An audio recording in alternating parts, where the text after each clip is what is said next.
I must be cautious and smart. This dame seems shy, which I can use to my advantage.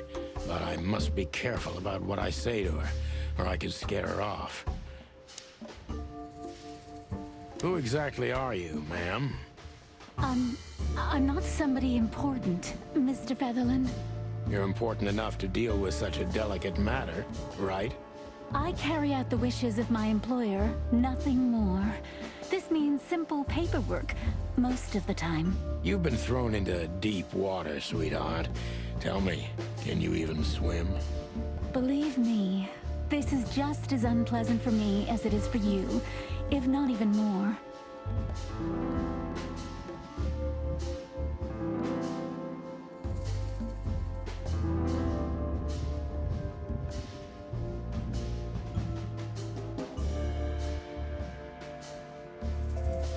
Tell me, which part of the city do you live in? Calavera Hills? Flowerville, maybe? Look, I don't want to answer that. I'm here on behalf of my employer, and not on personal business. Fair point, Deborah. Let's try a different approach.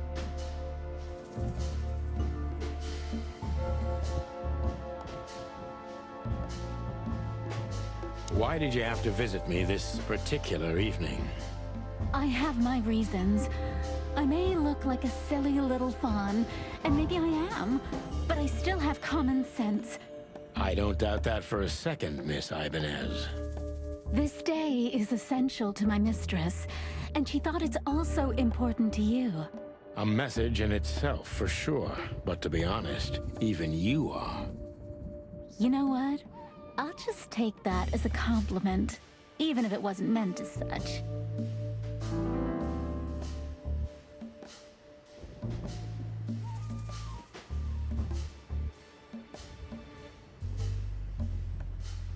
Why did you come to visit me? Why not your employer herself? My employer is Miss Natasha Katsenko.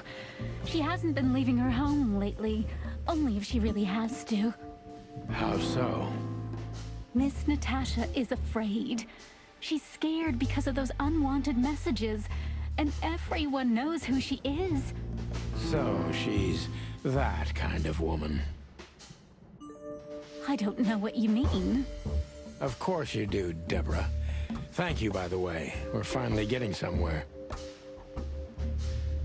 We avoided the point long enough. Deborah's hiding something, no question. Let's focus on that.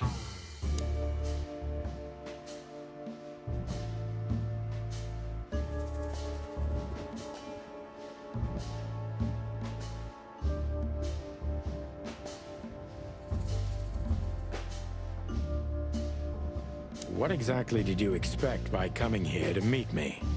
I expected your help, just like my mistress said. Oh, that's very nice. But have you seen this neighborhood? Have you seen this wreck called a hotel? Who were you hoping to find in a place like this?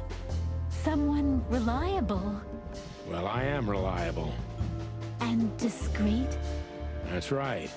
And thorough. No question about that. And has a heart of gold. Okay, let's stop it right there.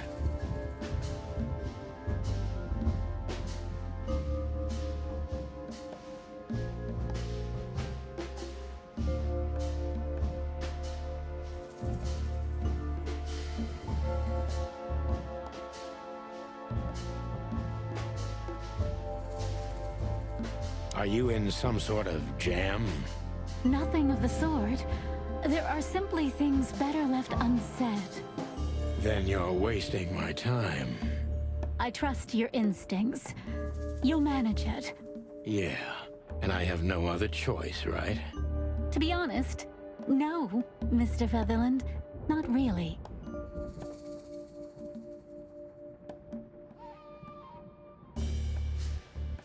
Have you ever felt truly vulnerable? Honestly, very often, Mr. Featherland. Great, because that's exactly how I feel right now. I'm sorry if it's too unpleasant for you.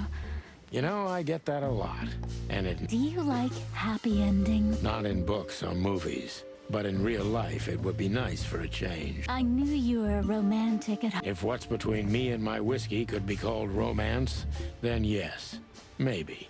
A little.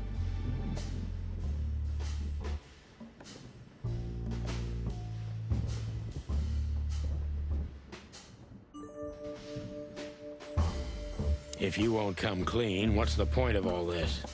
But, Mr. Featherland, I'm sorry, sweetheart, but I'm way too old for this game. please, just think again. For me and my mistress's sake.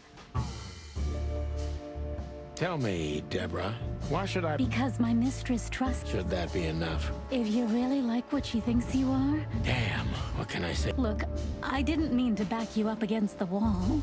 You have a way with words, sweetheart. Did you ever want to be a... No, not... Smart ass. Be honest and tell me what you're so afraid of. You know, Mr. Featherland, my mistress's partner is Hobart Wessler. Or as most people know him. Ibn Wessler, the Kingpin. Exactly. Feathery gods help me. So you get it now. The secrecy. To put it mildly, I think I understand it all. Wessler, this little piece of the puzzle.